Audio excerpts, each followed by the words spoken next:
Buenos días, buenas tardes, buenas noches, bienvenidos una vez más a esto que hemos decidido llamar Los Postreros de Adonai, que comienza más o menos así. Shema Israel, Adonai Echad, Adonai Tzidkenu. Shema Israel.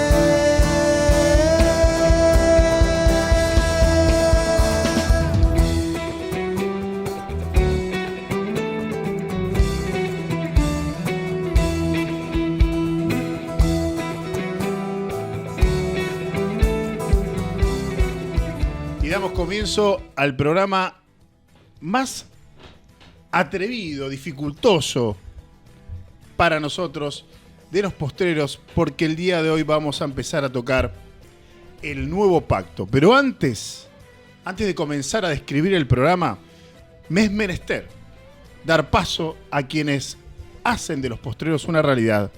Por ejemplo, a quien me acompaña a mi izquierda, a Franco Reyes, que hoy y solo hoy te va a saludar de la siguiente manera. Muy buenos días, espero que la gracia de la Adonai los esté acompañando, mucho más que a nosotros. ¿Cómo se encuentran? Por supuesto que este programa no puede iniciar literalmente sin la presencia de uno de nosotros, y ese tal es Elías Valencia, que hoy también y solamente hoy te va a saludar de la siguiente manera. Buenos días nuevamente.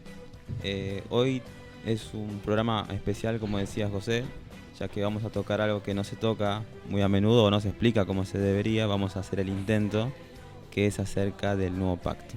¿Qué es el nuevo pacto? Así es, y bueno, de este lado también José Manuel Rulo, un abrazo grande. Del otro lado también está Lu, que nos acompaña, nos ayuda siempre, un abrazo grande aquí en el Ágora.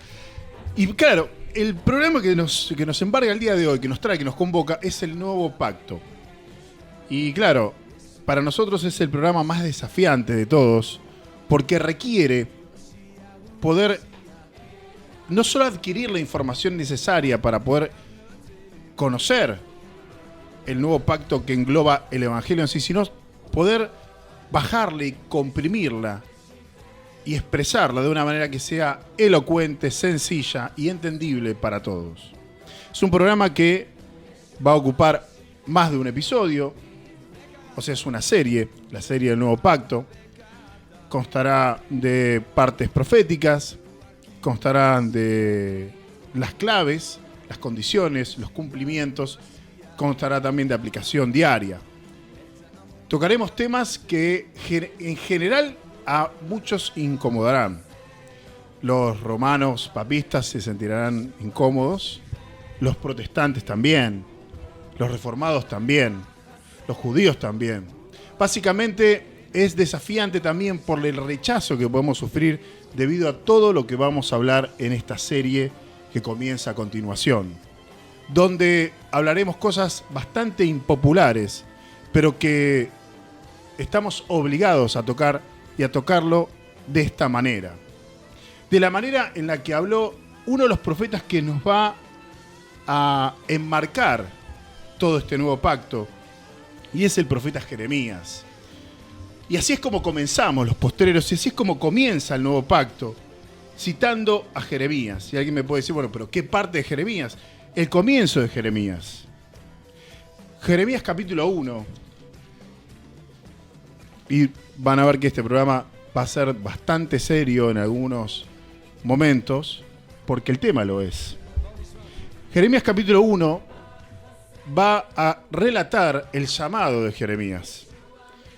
Jeremías es un libro que hoy es utilizado por falsos profetas, falsos apóstoles, para utilizar el mismo lenguaje de Reina Valera 1960 para hacer falsas profecías. Así que muchos de ustedes que sean tal vez pentecostales o que vengan de la rama carismática del protestantismo van a sentir que las palabras les son parecidas. Pero nada tiene que ver con una falsa profecía, porque aquí hay cumplimiento y podemos comprobarlo por método histórico. Comienza con el llamado de Jeremías.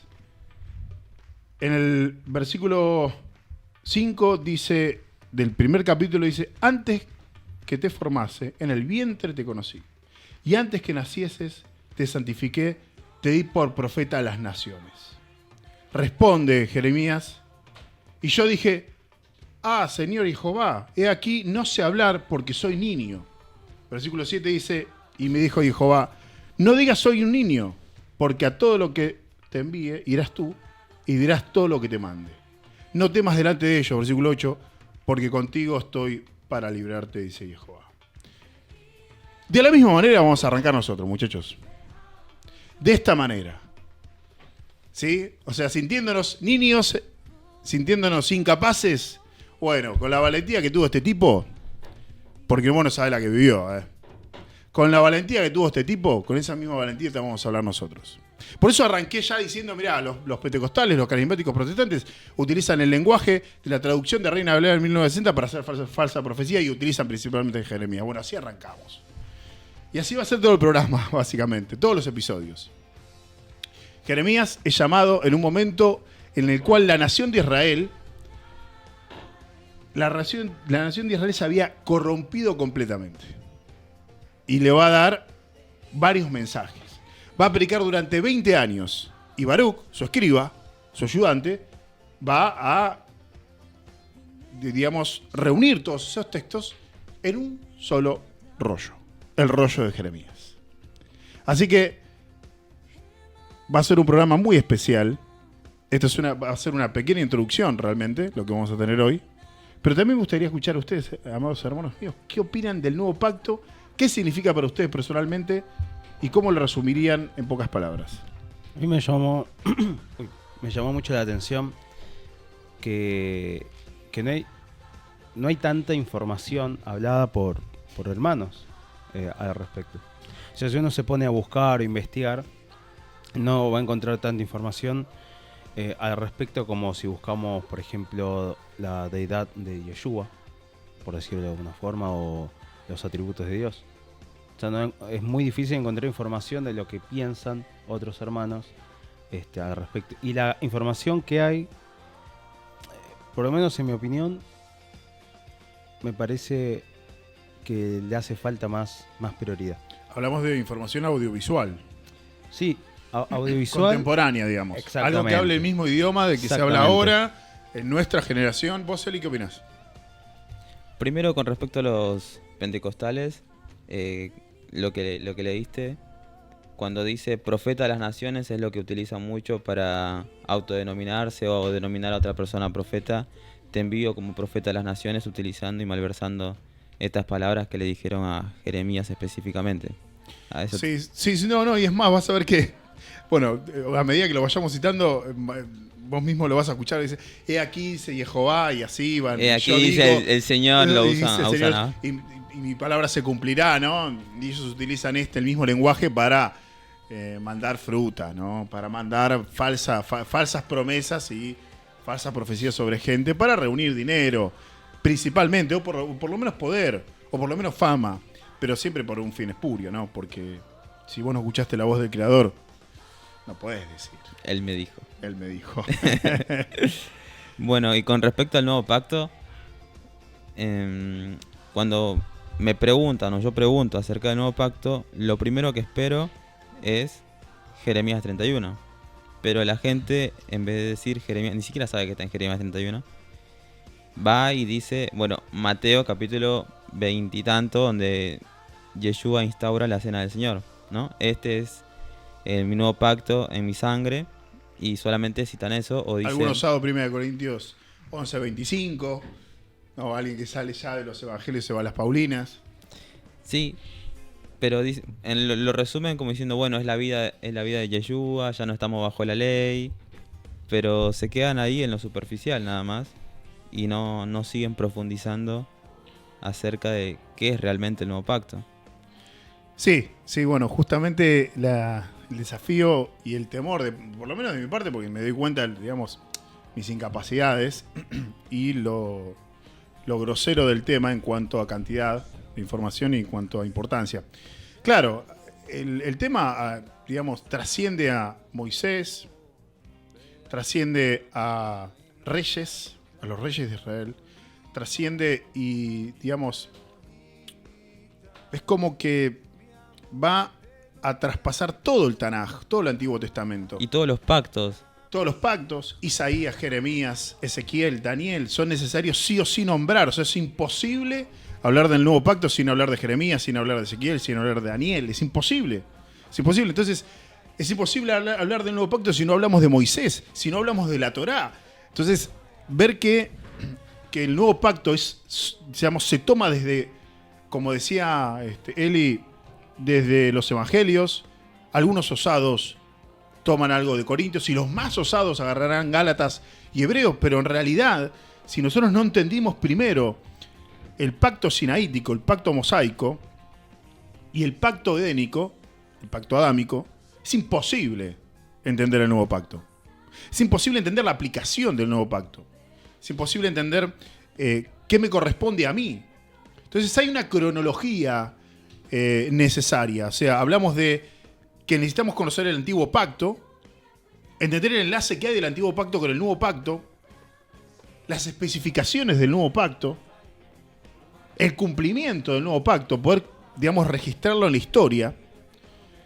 Habíamos dicho en el programa de qué es pactar o qué es un pacto, y también en el programa de el pacto sinaítico, que Dios se va a presentar como el Dios que cumple los pactos, a diferencia de todos los dioses que conviven alrededor del Dios de Israel. Y la diferencia es que ese cumplimiento tiene que poder ser registrado en la historia. Entonces, el cumplimiento del nuevo pacto debe ser registrado en la historia. Hay implicaciones en el nuevo pacto y debemos conocerlas. Implicaciones divinas en cuanto a la gloria, la honra, la soberanía y el poder de Dios. Pero también implicaciones humanas en cuanto a implicaciones eternas, prácticas y escatológicas. Por eso el tema es de tanta importancia. Porque si escuchaste bien, hablamos de que el nuevo pacto tiene implicaciones divinas en tanto a la gloria del Creador, a su honra, a su soberanía y a su poder. Por tanto, con temor debemos acercarnos a este tema. Porque en el nuevo pacto se guarda, se protege, se alberga justamente esto. Y viene a la mente Apocalipsis 5:12, que dice que el único digno es el Cordero, digno de honra, de gloria, de alabanza y de poder. Algo que se me pone la piel de gallina, es difícil. Venía pensando en esto, perdón, ¿no? Pero no solamente es intelectualmente complejo entenderlo y expresarlo y enseñarlo, sino que es difícil enseñarlo sin llorar. No sé cómo voy a hacer. Porque ya te cito 5:12 y mi mente se traslada al Antiguo Testamento, cuando se estaba hablando de esto primigeniamente. Y ver que tantos hermanos míos no lo conocen, no tienen ni idea de esto, hace que la vara se ponga aún más alta. Por eso les pedimos paciencia y misericordia, porque lo vamos a errar. Cuando Franco se refería a que no hay material en las plataformas, vos pones qué es el nuevo pacto en YouTube y lo primero que sale es un judaizante hablando acerca del nuevo pacto. Lo segundo que sale es un judío, el de filosofía judía, saludos si nos ven, hablando acerca del nuevo pacto, diciendo que todo es mentira. Y después los grandes referentes acerca del cristianismo reformado específicamente, no tienen material alguno, casi. Esta es la gravedad y la responsabilidad que hoy tenemos al tratar de compartir acerca del nuevo pacto. Sí, y por amor a los escogidos de Él, es que también queremos que lo amen más, y como queremos que lo amen más, hablamos de estas cosas que también vemos que no se habla. Entonces, como conocer el nuevo pacto te va a hacer conocerlo más a Él y te va a hacer amarlo más a Él. Le hablo a los que pueden escuchar, le hablo a los escogidos, le hablamos a los escogidos. Así que por lo menos el objetivo, creo que el de los tres, es que se pueda dar a conocer más esta verdad, ¿no? Sí, y creo que hay que abordarlo de manera compleja en la cantidad de episodios que sean necesarios, debido a que justamente como vos bien notaste, Franco, me hiciste notar y vos lo explicaste un poco más, Eli, no se entiende mucho el nuevo pacto. O sea, realmente no se entiende. No, y hay muchos, para capaz algunos más instruidos, hermanos, hay como una cierta, está como estigmatizado un poco profundizar en el nuevo pacto porque piensan que puede llevar a judaizar o de alguna forma que ir a las raíces hebreas está mal. Sí, cuando justamente sí. es necesario. Sí, también hay una realidad. O sea, si poco se estudia el Nuevo Testamento, aún menos el Antiguo totalmente. Testamento. Sí, sí, sí. O sea, a mí me gusta decirle Brija allá y Tanaj, porque Antiguo Testamento, la verdad que, bueno, Antiguo pacto y el nuevo Antiguo pacto sería en todo más. caso, ¿no? Claro. Pero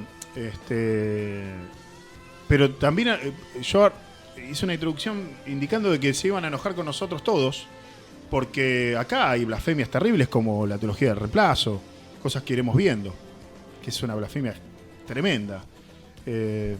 Y hacerle decir a la Escritura cosas que no dice, como que ha desechado a su pueblo. Cosas que son asquerosas y que llevan a que el Evangelio se transforme en algo no israelita. Algo no proveniente de los hijos de Israel. Y si no, tenemos el otro extremo. Aquellos que dicen que debemos cumplir la ley de Moisés para alcanzar la salvación. Entonces es difícil. Y luego tenemos en medio un conjunto de seres muy raros, líderes religiosos que van a creer que tienen poderes casi mágicos, que pueden curarte, que pueden hablar idiomas angelicales balbuceando cosas como y van a decir que eso es un idioma angelical. O sea, es complejo el tema. ¿Y cómo arranca? Arranca en el pacto sinaítico.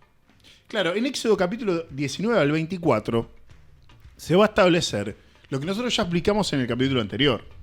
Habíamos explicado en el capítulo anterior sobre los pactos acerca del pacto sinaítico. Dios establece un pacto y levanta una nación, ¿sí?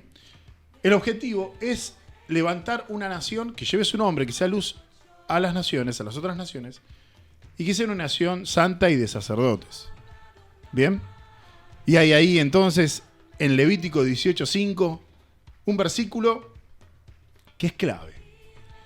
Dice: por tanto guardarán mis estatutos y mis decretos, los cuales el hombre que los cumpla, por ellos vivirá. O vivirá debido a ellos. O sea que el cumplimiento de la ley de Moisés lleva a la vida eterna. Claro, eso es lo que promete el pacto sinaítico. Nosotros vamos a ver que nadie puede cumplirlo. No hay quien no peque, no hay ni siquiera uno. No hay uno solo. Por tanto, el pacto en algún momento va a quedar roto por la nación de Israel. Alguien puede decir: miren, los israelitas rompieron el pacto, no lo pudieron sostener. Bueno, si los israelitas en ese momento no pudieron, menos nosotros, porque fuimos quienes los corrompimos mediante nuestras naciones alrededor de ellos. Vos me estás diciendo entonces que nadie se salva por cumplir la ley, ¿no?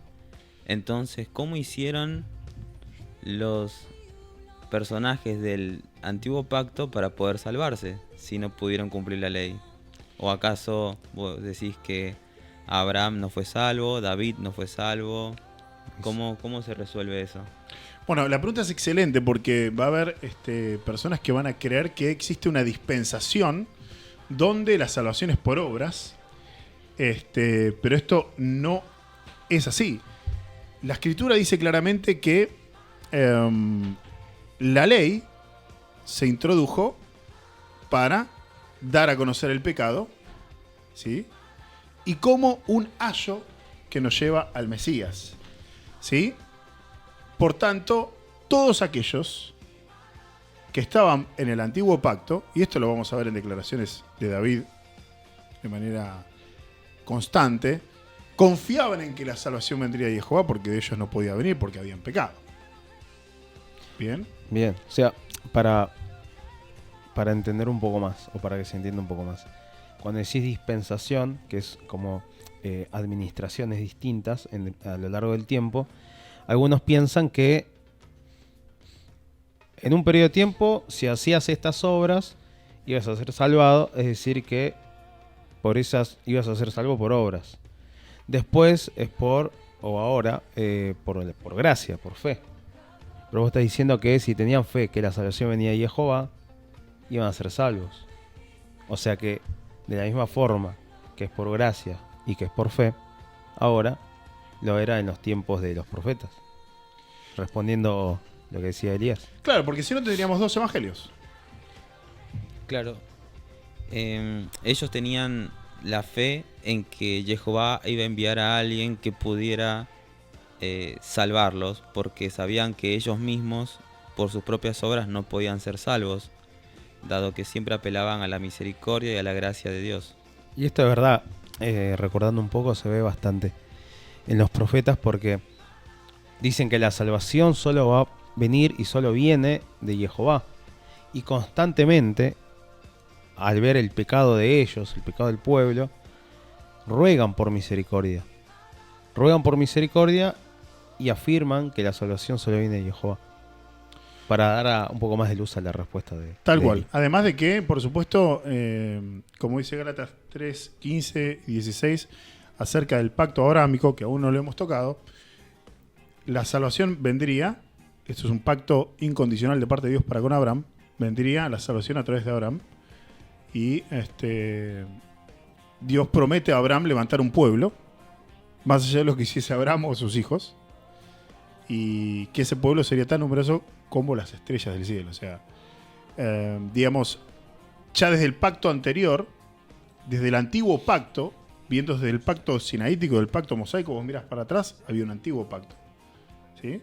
Ese pacto era el pacto que Dios había hecho con Abraham. Era el antiguo pacto.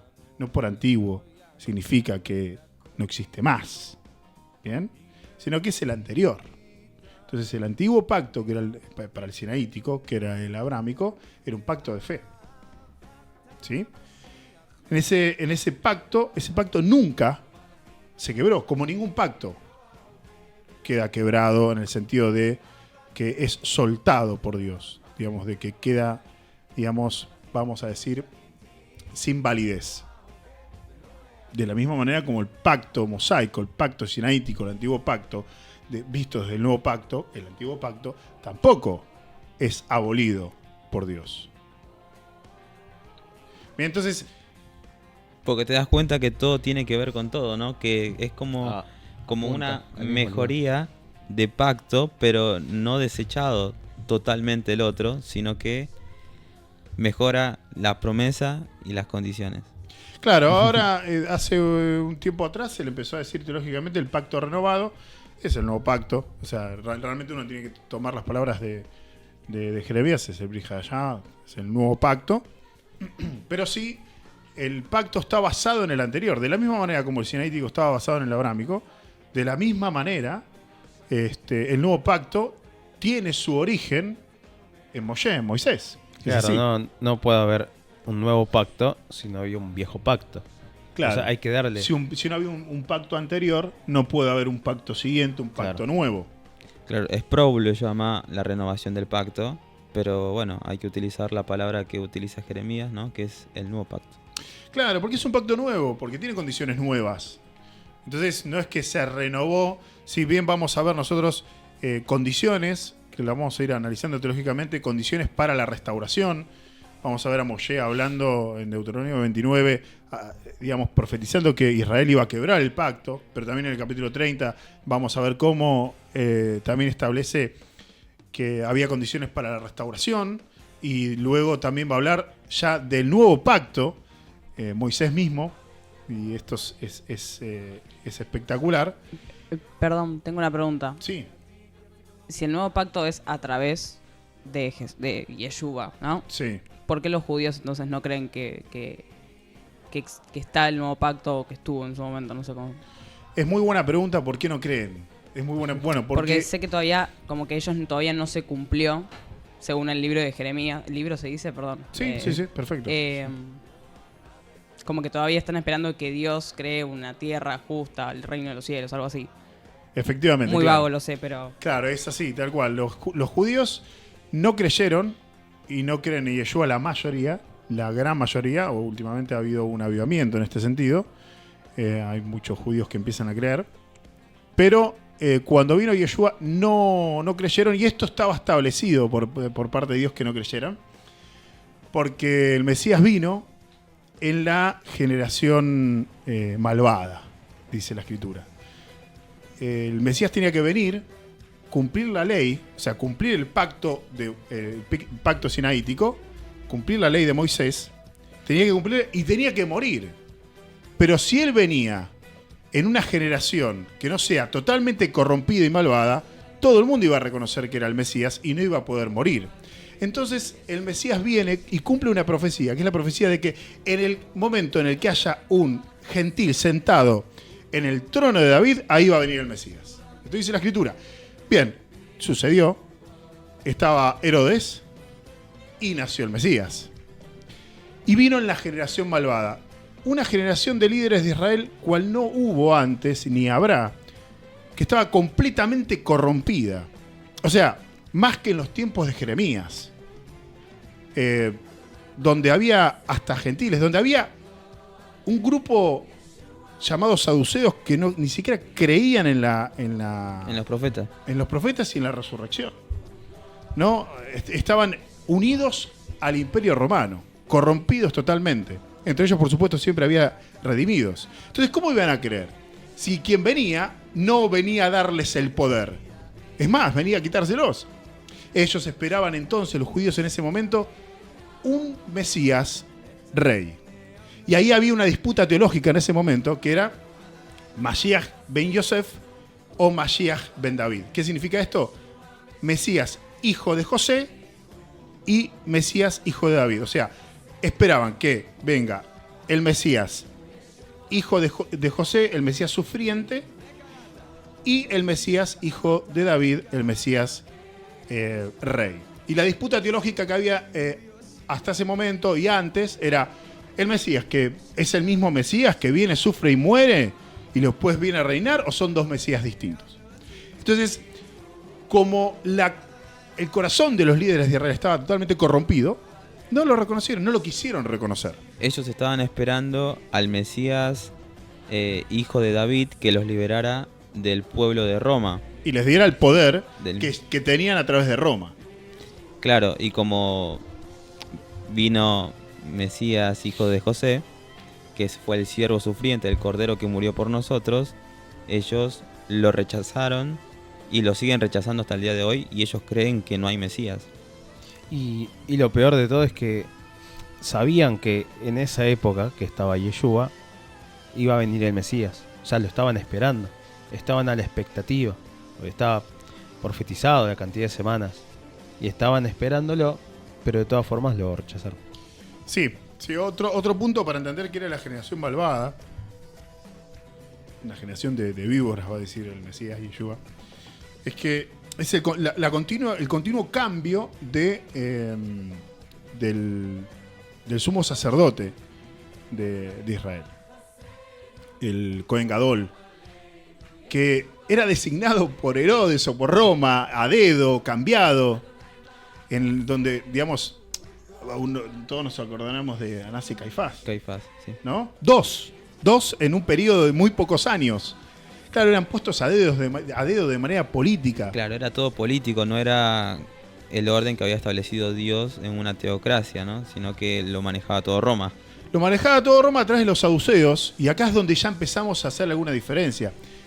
Porque vieron que muchos insultan a los fariseos. Sí, que lo usan como despectivo. Lo usan como Insulto. despectivo, pero a ver, Yeshua andaba con los fariseos. Pablo era fariseo. O sea, acá el problema eran los saduceos, no los fariseos. El problema principal estaba en los saduceos. Gamaliel era fariseo. O sea, aquellos muchos que creyeron eran fariseos. El problema era principalmente los saduceos, que se habían corrompido y querían el poder. Y transaban con Roma, ¿no? Y traicionaron al pueblo. Traicionaron a Dios y traicionaron al pueblo. Se prostituyeron. Y acá este término lo va a introducir justamente Jeremías. Jeremías es el que instaura esta metáfora de, digamos, la traición espiritual del pueblo de Dios hacia Dios como una prostitución. ¿Sí? Lo va a utilizar en términos sexuales. Han adulterado, ¿no? Mi pueblo ha adulterado. Exactamente. Porque han traicionado la fe en Dios y han dejado de creer en Él y fueron con dioses paganos. Efectivamente, los tiempos de Jeremías, te lo vas a poder leer en Segunda Reyes capítulo 24 y capítulo 25.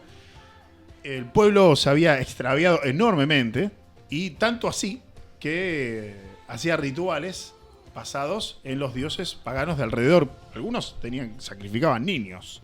Pero después iban y hacían, digamos, intentaban cumplir la ley de Dios. Iban a las fiestas de Dios y se ponían una careta.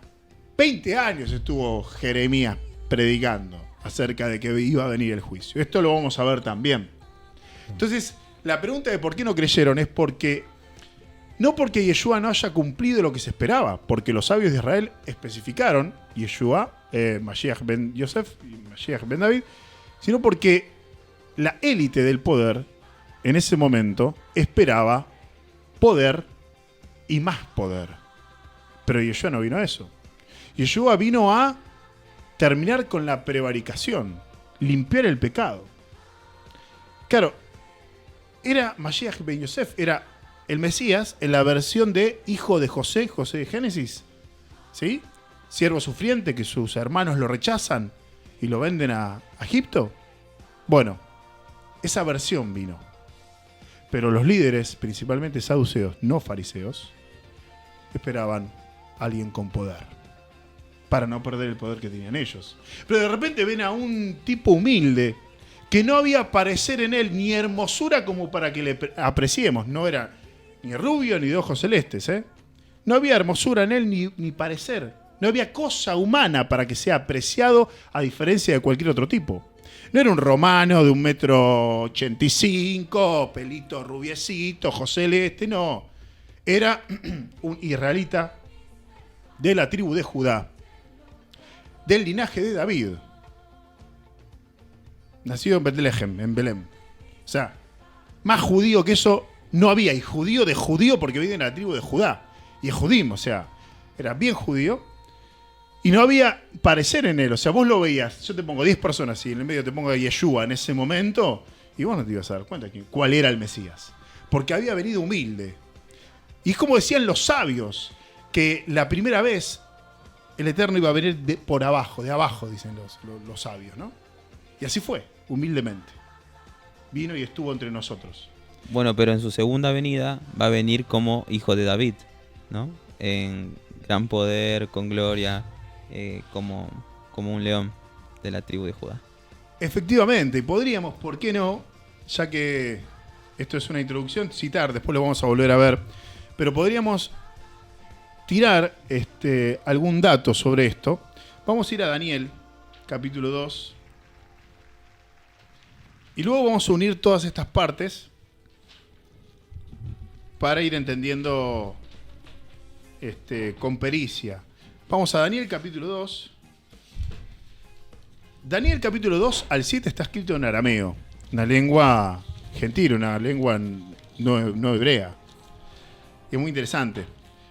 Es muy interesante lo que dice Daniel capítulo 2, versículo 34.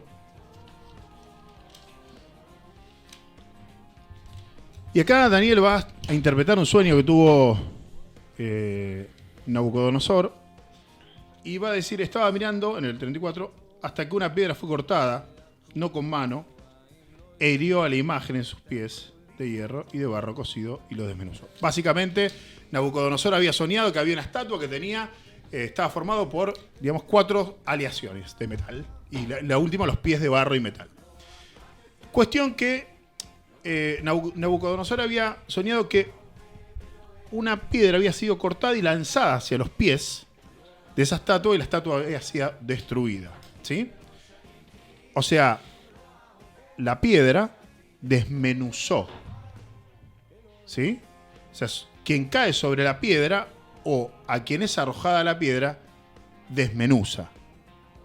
Y el versículo 44 me parece muy interesante, dice así. El versículo 44 dice: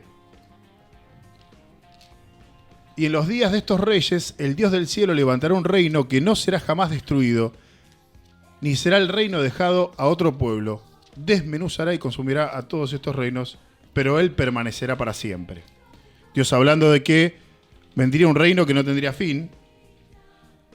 Y en 7, vamos rápidamente al capítulo 7, versículo 13 y 14, hablando exactamente del mismo reino, dice así: miraba yo en la visión de noche, y he aquí, con las nubes del cielo, venía uno como un hijo de hombre, que vino hasta el anciano de días, y le hicieron acercarse delante de él. Y le fue dado dominio, gloria y reino, para que todos los pueblos, naciones y lenguas le sirvieran. Su dominio es dominio eterno, que nunca pasará, y su reino uno que no será destruido. O sea, uno ve al Hijo del Hombre y ¿qué haces? ¿Qué pensás? ¿A qué quiere yo el Nuevo Testamento? Va a decir, ¿quién es el Hijo del Hombre? Yeshua. Y va a volver, ¿cómo? De la misma manera como dice Daniel. Exactamente de la misma manera relataron los apóstoles. Entonces, lo que queremos hacer en los posteriores con esta serie es mostrarte todas las conexiones que hay entre el antiguo pacto y el nuevo pacto para que sea inevitable que creas en esto. Por supuesto, solamente puede creer aquel que es escogido, dice la Escritura. No podemos convencer a nadie. Es más, aquellos que dicen, no, porque Yeshua los mandó a evangelizar. No. A ver. Él nos mandó, sí, a predicar el evangelio, que es pregonar. O sea, anunciar a viva voz. No nos mandó a convencer, porque no podemos convencer a nadie. El pueblo de Dios es uno solo y siempre ha sido escogido por Él. Es el pueblo escogido de Dios. Vamos a explicar cómo está formado, pero no se puede convencer a la gente, porque es el Ruach HaKodesh, el Espíritu Santo, quien convence de pecado, quien transforma el corazón, quien regenera y da fe. No somos nosotros. Quienes sí intentaron convencer fueron los romanos papistas, quienes con las misiones, las cruzadas, te obligaban a creer. Y si vos no creías, te mataban, te torturaban y demás, con sus misiones. Y empezaron a llamarles misioneros. Misionero es una mala palabra para mí. Para nosotros acá en este lugar, misionero es una mala palabra, porque misionero es sinónimo de asesino papista, que establece su credo a través de la fuerza. Nosotros no somos mandados a convencer a nadie. Nosotros somos mandados a pregonar. Y por eso la simpleza también, ¿no? O sea, por eso la simpleza, por eso, digamos, el relax. Por lo menos de mi parte. Porque yo soy mandado a pregonar. Y como estoy completamente seguro de lo que creo, completamente seguro, hace 23 años, he cumplido 23 años ahora que estudio esto, y como estoy completamente seguro de esto, yo no tengo problema. Vengo y anuncio las bondades de aquel que me liberó de la ira venidera. A mí, por gracia. Entonces, para aquellos que también dicen, no, porque los mandan a evangelizar, los mandan a convencer, no, yo no. Yo vengo, pregono, me voy. Me tomo un mate y me voy. Bueno, no depende de nosotros la salvación, sino depende siempre de Él. Pero no te quita la responsabilidad de predicar y de hacerte cargo de tus discípulos que uno va teniendo después de continuar con lo que decía Yeshua. Efectivamente. Y no solo la responsabilidad, ¿no? de hacerlo, sino es que uno, por amor a Dios, va a tener como la necesidad de hablar esto, como que no vas a poder evitar el hablar del Evangelio.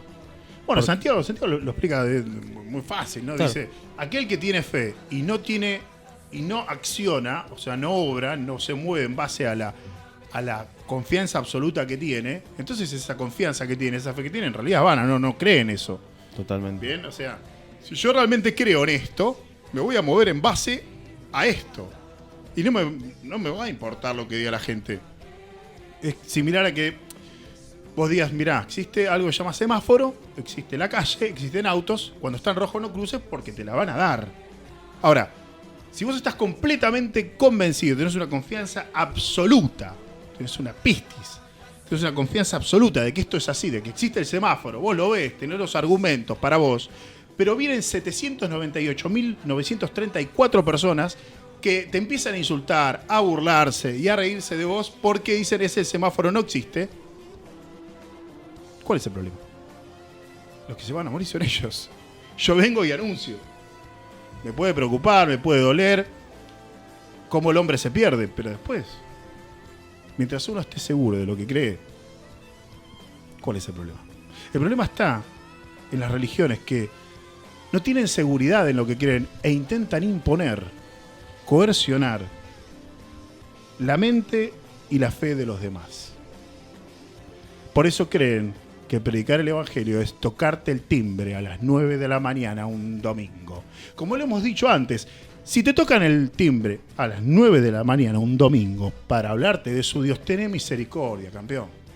O sea, abrí la puertita con amor, porque esa persona está tocando el timbre pensando de que si no te habla, va a dejar de existir eternamente o lo van a torturar eternamente. O sea, es horrible. Bueno, eso no es predicar el evangelio. O los que te piden, por favor, cree en Dios, vení a la iglesia una vez y... Dale una oportunidad a Jesús. Tienes 5 minutos para hablar de Jesús. Dale una oportunidad. Yo estoy a la puerta y llamo, te dicen. No, tampoco. Él entra violentamente. Cuando al escogido no hay manera. O sea, al escogido no hay manera de que... O sea, es irresistible su gracia. Hoy en día está muy de moda esto de hacer estos reels marketineros que lo hacen las organizaciones religiosas para atraer a la gente, que son cómicos, están bien hechos. En tema de publicidad y marketing están muy bien hechos, la verdad, son ideas muy buenas, creativas para ese fin. Pero tratan de venderte algo, tratan de venderte algo que anhela la carne, en realidad. Si se dan cuenta, no sé si saben a qué me refiero. Sí. Apelan a la carne para tratar de instaurar, ¿no? Es como, conceptos que más se que nada los encierran con el jóvenes. espíritu. Y más que nada los jóvenes. Es como un reel un video corto que llama a los jóvenes de que es algo bueno, que es algo divertido, no es algo aburrido. Vení, te lo vas a pasar bien, no te vas a arrepentir. Y no sabes si te está hablando de un show o te está hablando de la Biblia. Claro, cuando en realidad cuando lees la Biblia te das cuenta que no es así. La Biblia dice arrepentidos. Es todo lo contrario, Manga de sátrapa, te dice. Eso no quiere decir que sea aburrido, pero no te voy a decir, vení que es re divertido, porque no habla de eso la Biblia. Y seguramente... Yo tengo una forma de invitarte, mirá. Te digo, mirá, ¿estás dispuesto a cercenar todos tus deseos, ir en contra de todo lo que más querés, en dar la vida por el Mesías, en ser despreciado por la sociedad, en no encajar con nadie? ¿Estás dispuesto a hacer eso? Bueno, vení y charlamos. Claro, pero te van a decir los líderes religiosos, porque son religiosos, a los otros no me refiero, te van a decir, no, pero Elías, si vos decís esas cosas, ¿vos pensás que va a venir la gente a nuestro edificio? Son muchos los donde llamados, nos pocos los juntamos? escogidos. ¿Entendés? O sea, van a ir con ese argumento, pero si vemos en la Escritura que es Dios quien agrega a los escogidos y nosotros tenemos que anunciar las buenas nuevas y nada más, ¿no? Efectivamente. Por eso hablamos del nuevo pacto ahora. Exacto, y el nuevo pacto, entender el nuevo pacto, va a explicar todas estas cosas. Y hablaste de dos pueblos. Perdón, hablaste de un pueblo. De un pueblo, sí. Pero señor. se habla de dos pueblos. Sí, se habla de dos pueblos y a veces se habla de que uno reemplaza al otro. Claro. ¿No? Y dijiste que el pueblo de Dios es uno, pero algunos dicen que son dos. O sea, que uno seríamos los gentiles, ¿no? Gentil es aquel que no es judío, vamos a decir, como para resumir. Claro, que no nació como judío, que es judío. Y el otro pueblo sería el pueblo de Israel. De Israel, claro. ¿no? O sea, el pueblo de Israel y el Sí. pueblo Sí. gentil, vamos a decir, ¿no? Eso es lo que dicen. Pero dijiste que el pueblo de Dios es uno solo. Sí. Sí, el pueblo de Dios es uno solo. Y si no es uno solo, entonces debemos simplemente descartar esto y dedicarnos a otra cosa. Pero el pueblo de Dios es Israel, siempre lo fue. Por supuesto, claro. Pero nosotros somos gentiles. Perdón. Voy a hacer una prueba. Uy, tengo miedo. Cuando hace Voy a pruebas, hacer una prueba. A ver si me toma la cámara. atrás también tienen miedo, mirá. Sí, ¿no? ¿Está la ley de la gravedad funcionando? Por ahora nos apagó. Entonces el pueblo sigue siendo Israel. Ya lo A vamos ver. a ver. Pará. Ya lo porque yo sé que vos bueno. querés más.